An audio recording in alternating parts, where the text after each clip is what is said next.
Mon cher Martin, bonjour. J'aimerais que tu nous fasses un petit résumé de la journée du 26 aux Nations Unies. Et je dois dire que tu as brillé par tout ton activisme. Tout le monde t'aura remarqué.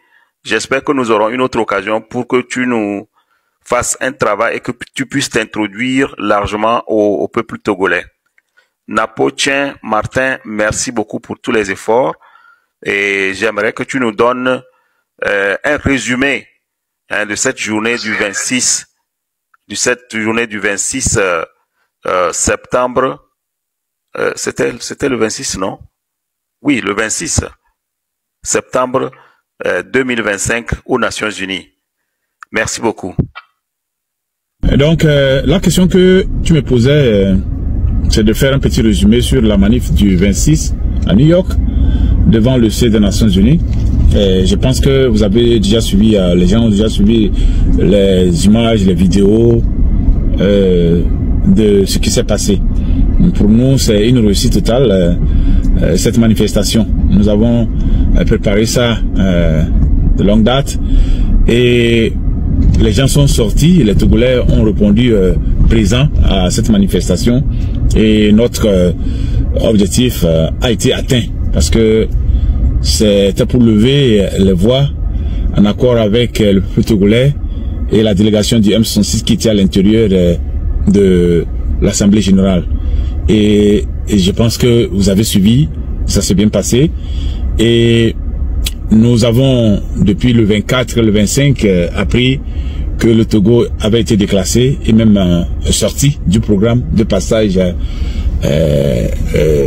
comme cela était convenu. Mais comme le régime s'est entêté, ils ont réussi à se faire reprogrammer. Et cette reprogrammation leur a permis de passer hier à 20h45. Nous étions là depuis, on a eu un permis de manifestation de midi à 17h. Et les nôtres sont restés jusqu'à 21h hier. On cherchait juste à voir si on pouvait les apercevoir à leur sortie pour pouvoir leur dire deux mots. Malheureusement, on n'a pas pu les voir. Mais on a entendu ce que Robert Doucet a encore dit, des mensonges, et c'est ce que nous fustigeons. Le Togo va mal et les gens continuent de mentir sur la situation au Togo.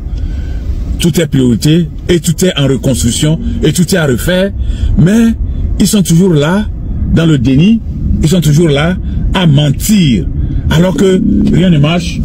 Ils sont en train de nous dire que tout va bien, ils sont en train de nous dire que au Togo tout est dans des normes, avec des chiffres fallacieux montés de toutes pièces pour nous dire que circuler et rien n'est mauvais au Togo.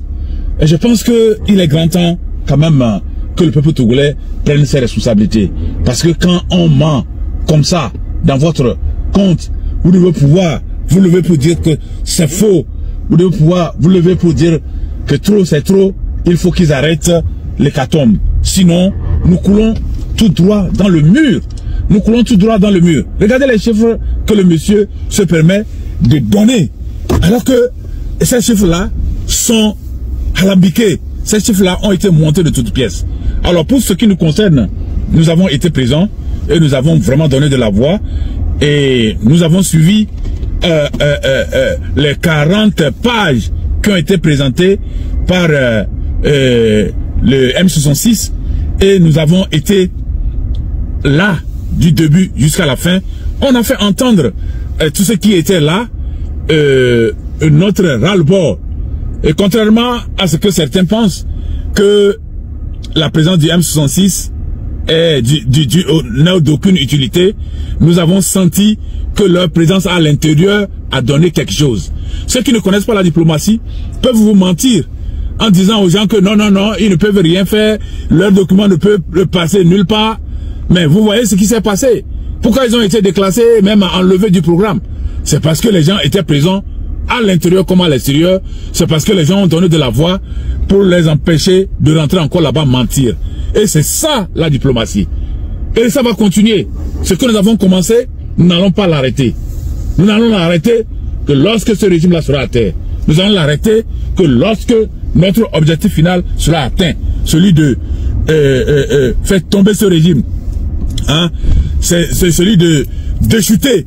Hein? Déchuter ce régime. Déchuter en haïtien veut dire faire tomber ce régime qui nous fait du mal et qui fait souffrir le peuple. Nous en avons marre. Et comme vous le savez, tout le peuple est vent debout. Je vous appelle ou je vous interpelle de faire la même chose le 4 octobre à Minnesota pour que les Togolais puissent une fois encore démontrer qu'ils sont debout à l'extérieur. Je vous appelle et je vous interpelle encore le même 4 octobre en Allemagne, hein, à démontrer que le peuple togolais à l'extérieur est vent debout contre cette dictature, contre cette 5e république qui nous est imposée, pour que nous puissions libérer définitivement le Togo, pour que le Togo puisse renaître de ses cendres. Voilà, c'est ce qui s'est passé hier. Et nous ne comptons pas nous en arrêter. C'était Napo depuis New York.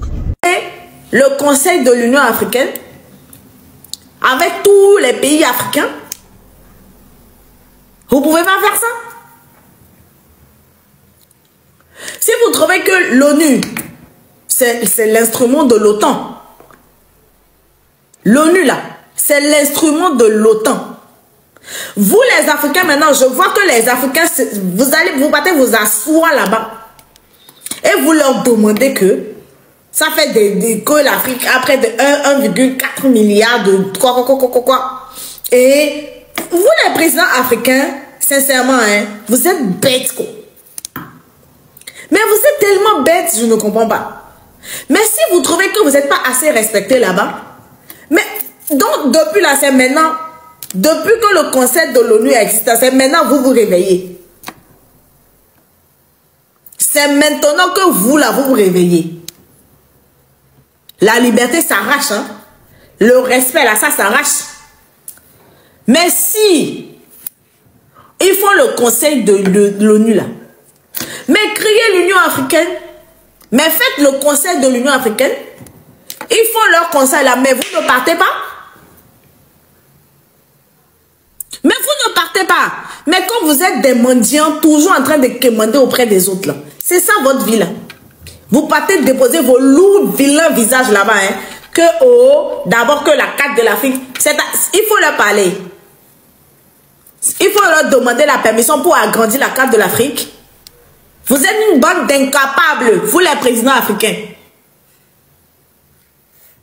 Bande d'incapables, bande de femmelettes que vous êtes.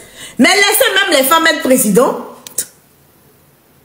Parce que vous les hommes présidents, vous avez échoué. Laissez. Vous êtes là depuis des années, l'Afrique n'avance pas là. Vous êtes des bons à rien.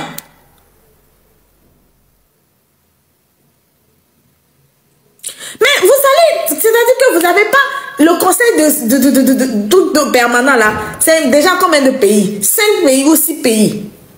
Van überhaupt. Vous allez maintenant vous poser et vous réclamer que vous voulez avoir des sièges là-bas. Ça veut dire que c'est leur instrument. Ils en font ce qu'ils veulent. Mais pourquoi vous pensez que pourquoi vous sentez dans l'obligation de toujours quémander? Hein? Pourquoi vous vous sentez dans l'obligation de quémander? Mais si moi, l'Afrique aujourd'hui n'a pas besoin de prouver. Depuis des années, nous sommes dans le proving. Nous sommes en train de se battre pour prouver que nous avons aussi le droit d'exister. Mais non! Nous sommes là. Et s'ils n'acceptent pas, restez dans votre coin. Faites votre chose. Ne vous mélangez pas à eux. Faites-vous respecter. Maintenant, vous partez vous asseoir. Que ouais, vous avez pas de place au truc et conseil de permanent, vous exigez. Vous n'avez pas honte? Depuis que l'Afrique est Afrique. Maintenant, là, quel pays on va aller mettre là-bas, là? Dans les conseils de sécurité et tout permanent, là. Quel pays africain vous voulez qu'on mette? Quel pays africain? Quel pays? Et on va pas faire des débats sur les réseaux sociaux que, oh, on a mis notre pays parce que notre pays se développe. Pourtant, vous êtes des... C'est-à-dire qu'il n'y a pas un pour attraper l'autre. Vous êtes tous pareils. Pareil que vous êtes. Combien de pays vous voulez? Quel pays vous voulez qu'on mette là-bas? Mais le Burkina va jamais s'humilier, faire des choses comme ça. C'est toujours les pays qui sont colonisés par les Blancs là, et ils s'attachent à la colonisation. J'ai jamais vu des gens, on vient vous voler l'Afrique du Sud, la rosée du matin. Si toi tu es vraiment africain, tu vas jamais demander à ce que l'Afrique du Sud... Vous savez la misère qu'on fait subir aux personnes de peau noire en Afrique du Sud là-bas. Mais vous connaissez pas l'histoire les gars. C'est ça votre problème.